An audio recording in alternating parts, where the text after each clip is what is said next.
तो अपनी बातों को सही प्रूव करने के लिए, मुनावर फारूकी को गलत ठहराने के लिए आयशा खान कुछ ऐसी बातें बोल रही थी जिससे कि आयशा की बातों पर सभी को यकीन हो, चाहे वो दुनिया वाले हों, चाहे वो बिग बॉस के कंटेस्टेंट हो। अब आयशा की ऐसी बातें लोग सुनेंगे तो जाहिर सी बात है वो मुनावर पर सवाल उठाएंगे कि अरे उसका डाइवोर्स नहीं हुआ था, उसके बावजूद भी उसने शो में बोला था कि उसका डाइवोर्स हो गया, लेकिन मुनावर ने ऐसा कभी भी नहीं बोला है। आयशा ने यहाँ पर बहुत बड़ा झूठ बोला है।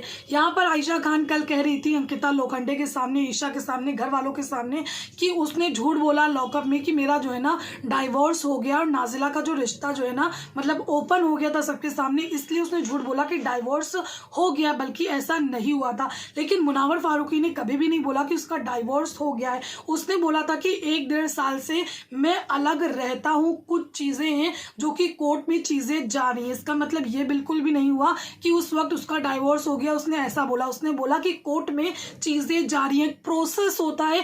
जो भी कोर्ट वाले लोग हैं ना, मैं जाती हूँ कोर्ट में तो मुझे पता है कि एक लंबा प्रोसेस हर चीज़ का होता है। हमारे भी घर की कुछ इश्यूज चल रहे तो मुझे पता हैगा। उसने बोला कि कोर्ट में चीज़ें जा रही हैं, साफ तौर पे उसने ये नहीं बोला कि डाइवोर्स हो गया है। अब चीज़ें जा रही हैं, एक प्रोसेस होगा, लंबा चौड़ा प्रोसेस होता है। तो यहाँ पर आयशा अगर आप झूठ भी बोल रही थी मुनावर को गलत साबित करने के लिए, तो प्लीज़ आप शो को सही से फॉलो करके आती कि एग्जैक्टली मुनावर फारूकी ने क्या बोला है।